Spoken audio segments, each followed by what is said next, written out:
Alright, let's talk about revenge for a second, because most of the time, revenge is actually pretty boring. Someone gets mad, does something impulsive, it blows up in their face, and everyone moves on like it never happened. That's not history. That's just a bad decision with witnesses. But every once in a while, you run into a revenge story that feels different, just unsettling.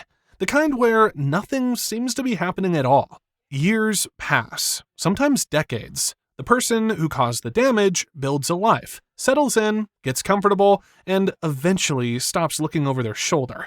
From the outside, it looks like the moment passed and the story ended quietly. What you don't see is the waiting, the slow shift in circumstances that only time can create.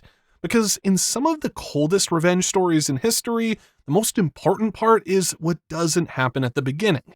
And by the time anything finally does happen, it feels less like retaliation and more like gravity doing its job. After World War II, a lot of people believed justice had been done. There were trials, executions, and prison sentences. And for the public, that felt like closure. But behind the scenes, many of the worst perpetrators simply disappeared. Some escaped through organized routes, others just waited until attention shifted elsewhere. One of those men was Franz Stengel, the former commandant of the Treblinka extermination camp. Treblinka operated for just over a year, and in that time, approximately 900,000 people were murdered there. After the war, Stengel escaped Europe and eventually settled in Brazil. What's surprising is that he didn't live in hiding. He worked openly, raised a family, and even used his real name. For years, nothing happened to him, which is kind of the whole problem. Now, here's where things get interesting. Simon Wiesenthal himself, a Holocaust survivor, decided that his life would not be about forgetting. Instead, he focused on tracking down people like Stengel. Not violently, not publicly.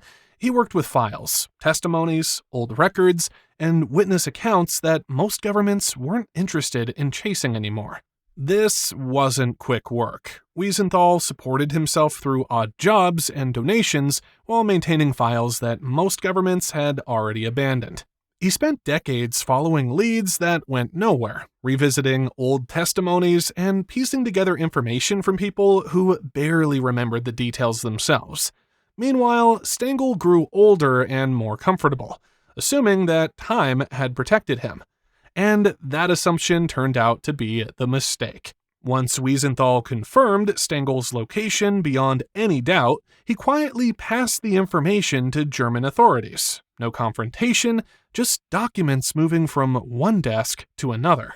Stengel was arrested in 1967, extradited, and sentenced to life in prison for his role in mass murder. He died less than a year later. Wiesenthal didn't celebrate. He didn't give interviews or speeches. He simply closed the file and moved on to the next name.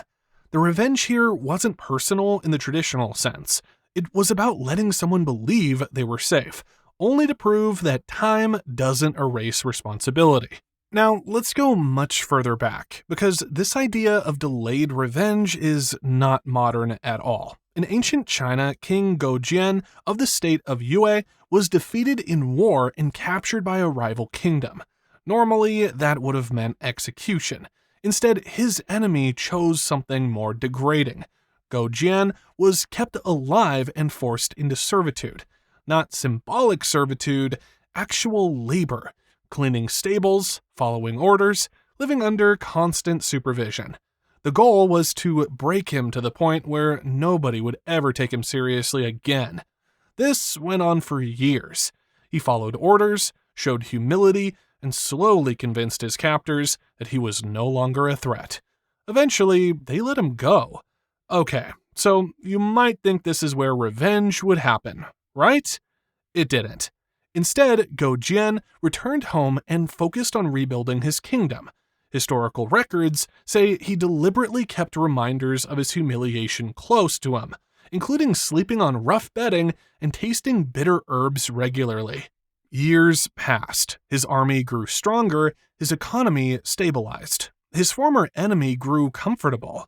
When Gojian finally attacked, it wasn't emotional or reckless. It was overdue. His enemy's kingdom collapsed, and the king who had humiliated him was forced to take his own life. The reason this story is still taught today is because Go Jian didn't rush. He understood that acting too early would have guaranteed failure. Waiting changed everything. Revenge doesn't always involve defeating someone directly. Sometimes it's about making sure they don't escape history. During Augusto Pinochet's dictatorship in Chile, thousands of people were arrested, tortured, or killed. Many disappeared completely, leaving families without answers. Carmen Hertz was one of those people. Her husband was arrested, tortured, and murdered by the regime. For years, the government denied responsibility and suppressed evidence. Now, here's where this story takes a different turn. Instead of reacting emotionally or seeking immediate retaliation, Hertz studied law. While the dictatorship was still in power, she quietly collected testimonies, documented inconsistencies, and preserved evidence that others were afraid to touch. Most of it sat unused for years, waiting for a moment when it would finally matter. After the dictatorship ended, there was strong political pressure to move on. Trials were uncomfortable. Investigations reopened wounds. A lot of people just wanted stability and really didn't want to dig everything back up again. Hertz didn't agree.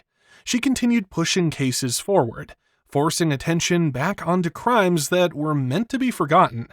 Her work played a role in international efforts that led to Pinochet's arrest in London decades later.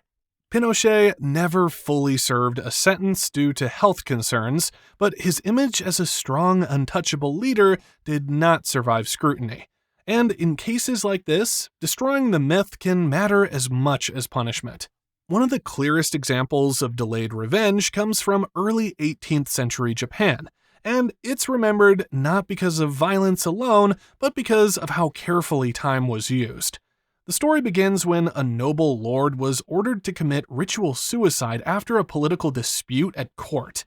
Once the sentence was carried out, his retainers immediately lost their status and protection under the law. Overnight, they became Ronin, masterless samurai, expected to accept the ruling and disappear quietly into society. That was the rule. Instead of reacting immediately, the group chose to wait. They understood something crucial. Acting quickly would have guaranteed failure. Their enemy was powerful, guarded, and fully prepared for retaliation. So they did the opposite of what everyone expected. For nearly 2 years, the former samurai lived ordinary, unimpressive lives, which, for people trained their entire lives to be elite warriors, was probably the hardest part. Some took low-paying jobs. Others deliberately behaved irresponsibly. One even allowed himself to be publicly humiliated, knowing that word would spread and reinforce the illusion that they were no longer a threat. At first, their enemy kept watch. Guards were stationed, informants reported back. But as months passed with no incident, attention drifted. Security was reduced. The danger seemed to have passed.